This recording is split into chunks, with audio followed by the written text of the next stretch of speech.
क्या हो अगर नए साल का जश्न एक कभी ना खत्म होने वाले बुरे सपने में बदल जाए। आज हम 2026 की एक ऐसी ही रात की कहानी में उतरेंगे जहां वक्त खुद एक जाल बन जाता है और सुबह की उम्मीद पूरी तरह खत्म हो जाती है। तो चलिए इस रहस्यमयी सफर पर चलते हैं। जरा सोचिए, आप नए साल का बेसब्री से इंतजार कर रहे हैं, पार्टी कर रहे हैं, लेकिन घड़ी की सुइयां जैसे ही 12 पर आती हैं वो वहीं जम जाती हैं, हमेशा के लिए। क्या होगा अगर अगली सुबह कभी हो ही नहीं? यही वो डरावना सवाल है जो हमारी आज की कहानी के बिल्कुल सेंटर में है। तो कहानी शुरू होती है दो दोस्तों से, समर और दीक्षा। साल है 2026 और मौका है न्यू ईयर ईव का। दोनों अपने दोस्तों की एक सरप्राइज पार्टी के लिए निकल पड़ते हैं। माहौल में पूरा एक्साइटमेंट है, बिल्कुल वैसा ही जैसा नए साल की किसी भी शाम को होता है।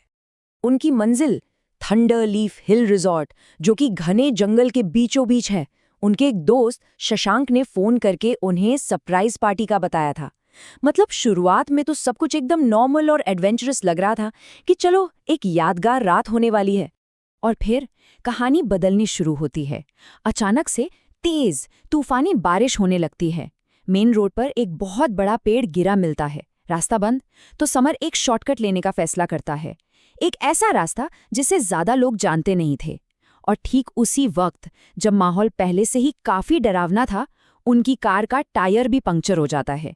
अब सोचिए, जंगल के बीच अंधेरे में वो पूरी तरह से फंस चुके थे। जब सारी उम्मीदें लगभग खत्म हो चुकी थी, तभी उन्हें बारिश की धुंध में एक पुरानी सी इमारत की झलक दिखती है। एक अकेला, बहुत ही रहस्यमयी बंगला। उस तूफानी रात में मदद और सिर छुपाने की यही उनकी इकलौती उम्मीद थी। और जैसे ही दरवाज़ा खुलता है, उन्हें एक बहुत ही अजीब सी ठंडक महसूस होती है। मतलब बंगले के अंदर की जो हवा थी वो बाहर की तूफानी बारिश से भी ज्यादा ठंडी थी।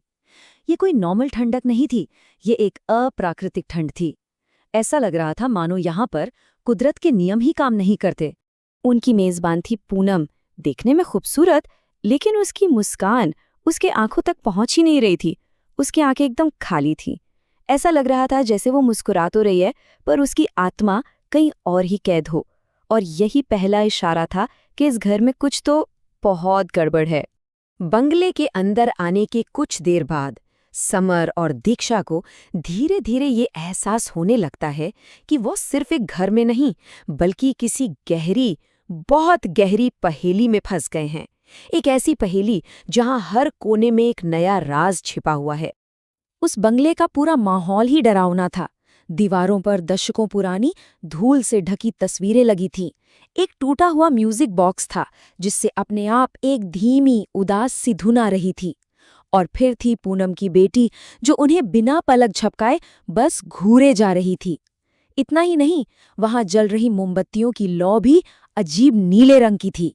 समर अपनी घड़ी देखता है। रात के ठीक 12 बजे थे। वो पूनम से बातें करता रहा, लेकिन काफी देर बाद जब उसने दोबारा घड़ी देखी तो सुइयां अब भी 12 पर ही अटकी हुई थी। उस घर की दीवारों के अंदर वक्त पूरी तरह से थम चुका था। कुछ घंटों बाद जब दीक्षा की नींद खुलती है तो बाहर अब भी वही घना अंधेरा और बारिश हो रही थी। और तभी उसे उस नामुमकिन सच का एहसास हुआ। उसने कांपती हुई आवाज में समर से कहा, हम 6-7 घंटे सो चुके हैं, लेकिन सुबह नहीं हुई। इसी पल उन्हें असली खौफ ने घेर लिया। और यहीं से कहानी अपने सबसे भयानक मोड़ पर पहुंचती है। अब बंगले के पीछे का वो खौफनाक सच सामने आने वाला था। ये अब सिर्फ कोई राज नहीं था, ये एक पुराना, कभी न टूटने वाला अभिशाप था। जैसे ही समर और दीक्षा वहां से भागने की कोशिश करते हैं, पूनम और उसकी बेटी का असली भयानक रूप सामने आ जाता है। उनके खूबसूरत चेहरे बिगड़ने लगते हैं और उनकी आंखें पूरी तरह काली हो जाती हैं। अब तक का जो छिपा हुआ डर था वो अब साक्षात उनके सामने खड़ा था। और फिर पूनम उस शाप का राज बताती है। उसकी चीखती हुई आवाज उस बंगले में गूंजती है, बेवकूफ, जो इस विला के अंदर आ जाता है उसकी सुबह कभी नहीं होती। यहाँ आज भी 1991 चल रहा है। समर की नजर दीवार पर लगे कैलेंडर पर जाती है और वो सच में साल 1991 का था। उस बंगले का सच साल 1991 में दफन था। उसी न्यू ईयर की रात को पूनम के पति ने शक की वजह से बहुत बेरहमी से उसकी और अपनी ही बेटी की हत्या कर दी थी।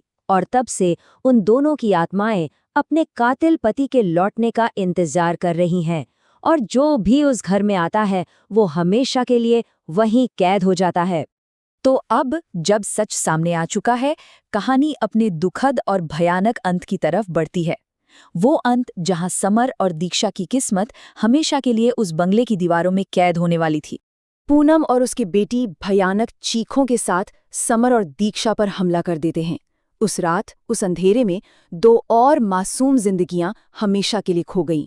उस बंगले में न तो कभी सुबह हुई और ना ही 2026 का नया साल कभी आया। तो आखिर ये कहानी इतनी डरावनी क्यों है?